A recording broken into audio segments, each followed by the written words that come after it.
Hi friends, welcome to the day three of the crash course, and today we will discuss our AVM one-liner and whatever portion wherever we have left, and we will continue from there on. तो जहाँ तक हम लोगों ने दोस्तों one liner का day 2 में cover किया था, उसके बाद का कंटेंट हम लोग इस पार्टिकुलर वन लाइनर्स में कवर करेंगे। तो आइए दोस्तों हम लोग शुरुआत करते हैं AVM one liner with MCQs day 3। सबसे पहले दोस्तों पहला जो कंसेप्ट है वो बताया जा रहा है आपको कि ट्रेनिंग प्लान क्या आउटलाइन करता है। So what does the training plan outline? It outlines objective, it outlines needs, it outlines strategies, and it outlines the curriculum. तो दोस्तों सिंपल भाषा में यदि हम बात करें तो ट्रेनिंग प्लान एक तरह का रोड मैप होता है किसी चीज़ को लर्न करने का। इसमें लिखा होता है कि आप क्या अचीव करना चाहते हैं, क्या आपको जानना चाहिए, कैसे आप करेंगे और क्या आपको सिखाया जाएगा। दोस्तों नेक्स्ट पॉइंट में बताया जा रहा है कि कुछ ट्रेनिंग को डिज़ाइन किया जाता है जिसके माध्यम से आप जो है एक पर्सन की तरह ग्रो हो सकते हैं, राइट।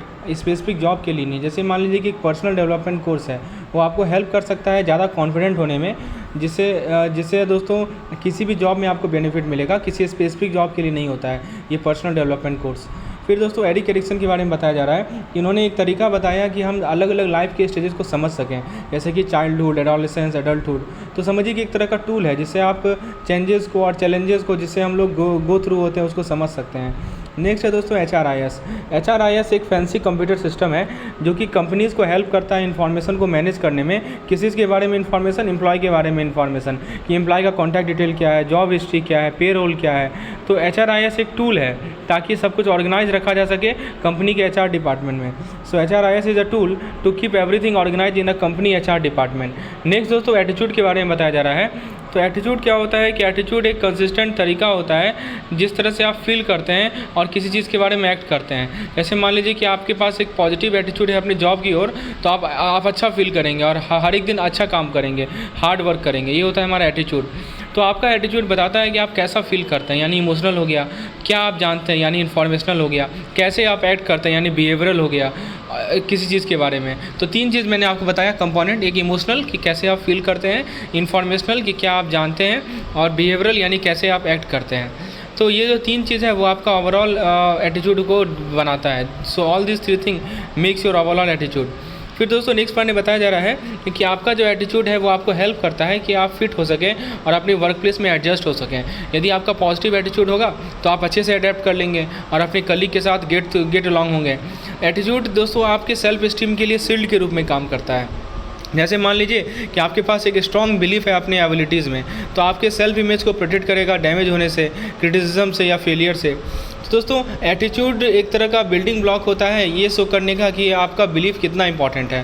तो यदि आपके पास स्ट्रॉन्ग एटीट्यूड होगा ऑनेस्टी के बारे में, तो आप उसके वैल्यूज़ को अपने बिहेवियर में शो करेंगे, हमेशा सही बोल के। आपका कैरियर, देखिए कैरियर के बारे में क्या बताया जा रहा है कि कैरियर मतलब आपका जॉब ही नहीं होता है, बट इसका मतलब ये भी होता है कि किस तरह का रोल आप अपने लाइफ में प्ले करते हैं। जैसे मान लीजिए कि एक पर्सन का कैरियर के अंदर हो सकता है कि वो पेरेंट है, वॉलंटियर है, एम्प्लॉय है। तो दोस्तों ये सभी रोल जो है इंपॉर्टेंट होता है लाइफ में। कैरियर डेवलपमेंट की बात करें तो कैरियर डेवलपमेंट को समझिए एक लाइफ लॉन्ग जर्नी है जहाँ पे आप सीखते हैं, काम करते हैं और अपने जॉब में चेंजेस लाते हैं। तो ये बेसिकली होता है कि आप अपने कैरियर में ग्रो कर रहे हैं और अडेप्ट हो रहे हैं जैसे जैसे आप गो अलॉन्ग हो रहे हैं। दोस्तों कैरियर पाथ क्या होता है?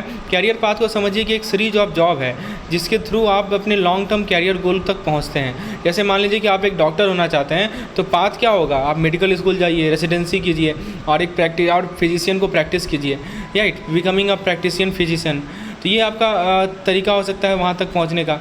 दोस्तों एरिक एरिक्सन के बारे में बताया जा रहा है कि बहुत सारे लोग जो है एरिक्सन के फ्रेमवर्क को यूज़ करते हैं ये समझने के लिए कि कैसे इंडिविजुअल ग्रो होते हैं, कैसे अपने लाइफ में थ्रू आउट वो चेंज होते हैं। तो एक पॉपुलर तरीका है लाइफ स्टेजेस के अलग अलग पार्ट को समझने का। एरिक्सन का जो 8 लाइफ स्टेज है उसमें 4 चाइल्डहुड है, 4 एडल्टहुड है। तो एरिक्सन का जो फ्रेमवर्क है वो हमारे लाइफ को 8 स्टेज में डिवाइड करता है। 4 तब होता है जब हम बच्चे होते हैं और 4 तब होता है जब हम एडल्ट होते हैं। तो प्रत्येक स्टेज का अपना चैलेंज है, अपना टास्क है। जैसे मान लीजिए कि चाइल्डहुड स्टेज हो सकता है कि ट्रस्ट डेवलप करने का, एडल्ट स्टेज हो सकता है कि आप लाइफ में मीनिंग फाइंड करें। तो ये सब पॉइंट को ध्यान रखना है। पहला सवाल आपके सामने है कि ट्रेनिंग प्लान क्या आउटलाइन करता है? जॉब रूल्स एंड रिस्पॉन्सिबिलिटी को, एम्प्लॉय परफॉर्मेंस और इवैल्यूएशन को, objective, need, strategy and curriculum को, और लास्ट है कंपनी के फाइनेंशियल डेटा को। तो दोस्तों ट्रेनिंग प्लान आउटलाइन करेगा ऑब्जेक्टिव को, नीड्स को, स्ट्रेटजी को और करिकुलम को।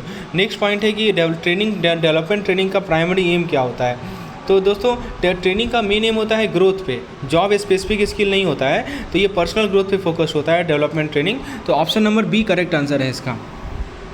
नेक्स्ट है कि कौन हमें एक फ्रेमवर्क प्रोवाइड करता है लाइफ स्टेज को समझने का। ऑप्शन है Sigmund Freud, Carl Roger, Erik Erikson और लास्ट है अब्राहम मास्लो। तो दोस्तों सही जवाब है इसका एरिक एरिक्सन। एरिक एरिक्सन एक फ्रेमवर्क प्रोवाइड करते हैं लाइफ स्टेज को समझने का। HRIS का फुल फॉर्म क्या होता है? HRIS का फुल फॉर्म होता है दोस्तों human resource information system. Option number C is correct. दोस्तों एटीट्यूड जो है बिहेवियर और फीलिंग के कंटेक्स्ट में क्या होता है? एक वन टाइम रिएक्शन है, एक टेम्प्रोरी स्टेट ऑफ माइंड है, नेक्स्ट है हमारा एक परसिस्टेंट टेंडेंसी है फीलिंग और बिहेवियर में, और लास्ट है दोस्तों एक जेनेटिक प्रीडिस्पोजिशन है। तो एटीट्यूड दोस्तों एक परसिस्टेंट टेंडेंसी होता है फीलिंग और बिहेवियर में। ऑप्शन सी करेक्ट है। नेक्स्ट क्वेश्चन है कि एटीट्यूड के 3 कंपोनेंट्स कौन कौन से होते हैं? एक इमोशनल है, एक इन्फॉर्मेशनल है और तीसरा बिहेवियर है। So emotional, informational and behaviour, these are the 3 components of attitude. Next question है कि एटीट्यूड जो है वर्क इन्वायरमेंट में कैसे कंट्रीब्यूट करता है? तो एटीट्यूड के द्वारा आप कॉन्फ्लिक्ट कॉज करता है एम्प्लॉय के बीच में। एटीट्यूड एक हॉस्टाइल वर्क इन्वायरमेंट को क्रिएट करता है। एटीट्यूड हेल्प करता है कि आज जिससे आप वर्क इन्वायरमेंट को अडेप्ट कर सकते हैं। एटीट्यूड एम्प्लॉय टर्नओवर को बढ़ाता है। तो दोस्तों एटीट्यूड आपको हेल्प करता है वर्क इन्वायरमेंट से अडेप्ट होने में। तो ऑप्शन नंबर सी सही जवाब है इसका। दोस्तों आपसे पूछा जा रहा है कि एटीट्यूड का फंक्शन क्या है?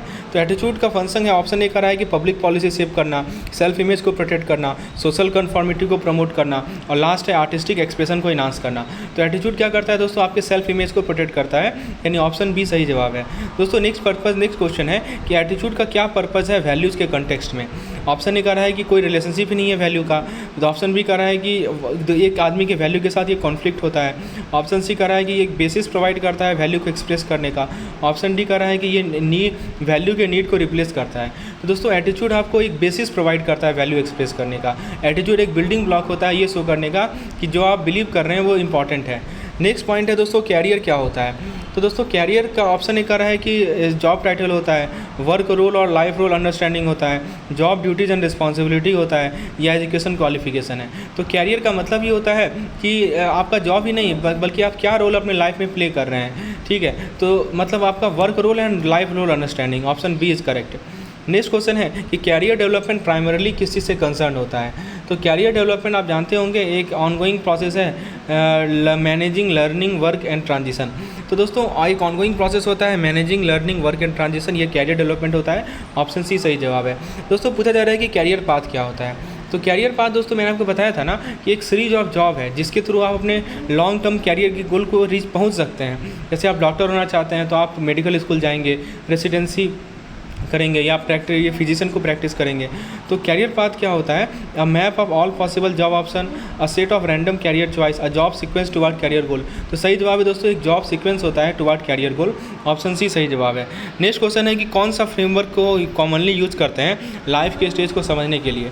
तो लाइफ के स्टेज को समझने के लिए किसके फ्रेमवर्क को यूज़ करते हैं? अब्राहम मास्लो के, एरिक एरिक्सन के, कार्ल जंग के, या BF स्किनर के?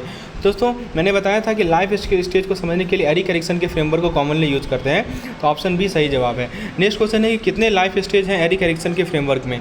चाइल्डहुड में 2, 6 एडल्टहुड में 6, 4 चाइल्डहुड में, 4 एडल्टहुड में। सही जवाब है 4 चाइल्डहुड में है, 4 एडल्टहुड में है। तो दोस्तों आपको यदि इस प्रकार का कंटेंट चाहिए सभी सब्जेक्ट्स के लिए तो हमारे क्रैश कोर्स का आप हिस्सा बन सकते हैं। इसी प्रकार से मैं सिंपल भाषा में आपको समझाऊंगा, उस पर MCQs करवाऊंगा, वीकली आपको मॉक टेस्ट कंडक्ट किया जाएगा, आपको सफिशिएंट MCQs मॉक टेस्ट मिलेगा प्रैक्टिस करने के लिए। तो यदि आप इसमें इनरोल होना चाहते हैं दोस्तों तो आप या तो मुझे इस नंबर पर व्हाट्सएप कर दें या डिस्क्रिप्शन में जाएँ, वहाँ पर मैंने ऐप का लिंक प्रोवाइड किया हुआ है, वहाँ पर ऐप को इंस्टॉल कर सकते हैं और इस कोर्स में आप इनरोल हो सकते हैं। This will help you to cover entire syllabus in the short possible time. तो यदि आपको एक ऐसा कोर्स की रिक्वायरमेंट है जहाँ पे आप सभी चीज़ों को कम समय में कर सकते हैं, आपके पास समय की क्रंच है, तो ये कोर्स आपके लिए बहुत ही बेनिफिशियल होगा। इसमें आप 1 से 2 घंटे यदि आप डेली व्यतीत करेंगे, जो लेक्चर में प्रोवाइड कर रहा हूँ उसको सुनेंगे सही तरीके से, तो निश्चित रूप से आपको ये बेनिफिशियल होगा। और उस पर यदि आप MCQs को सॉल्व कर लें फिर तो कोई बात ही नहीं है। चलिए, तो ये हमारा क्रैश कोर्स का डे नंबर 3 है। आगे बढ़ते हैं दोस्तों। नेक्स्ट कंसेप्ट है एडल्टहुड स्टेज के बारे में बताया जा रहा है। दोस्तों मैंने आपको बताया था कि जो एडल्टहुड का स्टेज होता है वो इंपॉर्टेंट होता है ये फिगर आउट करने के लिए कि हम अपने कैरियर से क्या एक्सपेक्ट करते हैं। जैसे हम बड़े होते हैं तो अलग अलग एडल्ट स्टेज से गो थ्रू होते हैं, तो हमारा कैरियर ग्रोथ और एक्सपेक्टेशन चेंज होता है। एडोलेसेंस में क्या होता है दोस्तों? एडोलेसेंस के दौरान जो है लोग वर्क करते हैं कि ये फिगर आउट करने में कि कौन है वो और कैसे वो फिट होते हैं वर्ल्ड में। तो ये जो सेल्फ डिस्कवरी है ना, ये ग्रोइंग अप का बहुत बड़ा पार्ट है। यंग एडल्टहुड में क्या होता है कि यंग एडल्टहुड में ये कॉमन है कि आप रिलेशनशिप को बिल्डअप करें, केवल पर्सनल लाइफ में नहीं बल्कि अपने कैरियर में भी। ये वो समय होता है जहाँ पे आप प्रोफेशनल कनेक्शन को इस्टेब्लिश करते हैं, जिसे हम लोग कहते हैं यंग एडल्टहुड। दोस्तों एडल्टहुड में क्या होता है, एडल्टहुड में एक इम्पॉर्टेंट रोल है जो कि शेयर किया जाएगा कि आपने क्या सीखा और बिलीव करेंगे यंगर कलीग में। तो ये मेंटरिंग के बारे में होता है और नेक्स्ट जनरेशन को गाइड करने के बारे में होता है। मैच्योरिटी का मतलब क्या होता है कि मैच्योरिटी के दौरान लोग जो है फुलफिलमेंट को देखते हैं, सेटिस्फेक्शन को देखते हैं अपने लाइफ में, जिसको अपने कैरियर से वो रिलेट कर सकते हैं। मैच्योरिटी का मतलब होता है अच्छा फील करना, जिसके बारे में आपने एकम्प्लिश कर लिया, जो भी आपने एकम्प्लिश किया उसके बारे में अच्छा फील करना। कैरियर रोल की यदि हम बात करें तो दोस्तों कैरियर रोल का कंसेप्ट जो है डाल्टन, थॉमसन और प्राइस ने इंट्रोड्यूस किया था 1977 में। ये एक फ्रेमवर्क है जिसके थ्रू आप समझ सकते हैं अलग अलग रोल्स को, अलग अलग रिस्पॉन्सिबिलिटी को जो कि लोगों के पास है अपने कैरियर में। अप्रेंटिस क्या होता है दोस्तों, अप्रेंटिस ऐसा कोई आदमी होता है जो कि अपने कैरियर को शुरुआत कर रहा है, जो बेसिक का टास्क कर रहा है और एक्सपीरियंस मेंटर से सीख रहा हो। जैसे कोई मेडिकल स्टूडेंट है वो एक अप्रेंटिस होता है under a season doctor. Colleague कौन होता है, कलीग ऐसा कोई आदमी होता है जो कि अपने फील्ड में कंट्रीब्यूट करे स्वतंत्र रूप से, लेकिन वो किसी दूसरे को रिपोर्ट भी करे। जैसे मान लीजिए कि जूनियर इंजीनियर है किसी कंपनी में, वो एक कलीग होगा सीनियर इंजीनियर से। नेक्स्ट मेंटर कौन होता है, मेंटर का मतलब एक एक्सपीरियंस प्रोफेशनल है जो केवल कॉम्प्लेक्स टास्क को हैंडल नहीं करता, कॉम्प्लेक्स टास्क को तो हैंडल करता ही करता है, साथ ही साथ वो दूसरे को भी गाइड करता है, दूसरे के भी कैरियर को सपोर्ट करता है। तो वो लीडरशिप और टीचिंग रोल लेता है, जैसे कि यूनिवर्सिटी में कोई प्रोफेसर हो गया। स्पॉन्सर कौन होता है, स्पॉन्सर एक हाई लेवल लीडर होता है ऑर्गेनाइजेशन में, जिसके पास एक ब्रॉड व्यू होता है कंपनी के डायरेक्शन का। स्पॉन्सर एक सिग्निफिकेंट रोल प्ले करता है ऑर्गेनाइजेशन को सेव करने में और की सपोर्टर को चूज करने में इंपॉर्टेंट इनिशिएटिव के लिए। जैसे मान लीजिए कोई सीईओ है या कोई सीनियर एग्जीक्यूटिव है, वो एक स्पॉन्सर के रूप में काम कर सकता है स्ट्रेटजिक प्रोजेक्ट के लिए। कुछ सवाल है आपके सामने पूछा जा रहा है दोस्तों कि एडल्टहुड डिसीज का क्या सिग्निफिकेंस है कैरियर एक्सपेक्टेशन को समझने में। पहला है कि इरेलीवेंट है, माइनर रोल प्ले करता है, ये की है समझने के लिए कैरियर एक्सपेक्टेशन को। And the last option is they only apply to childhood.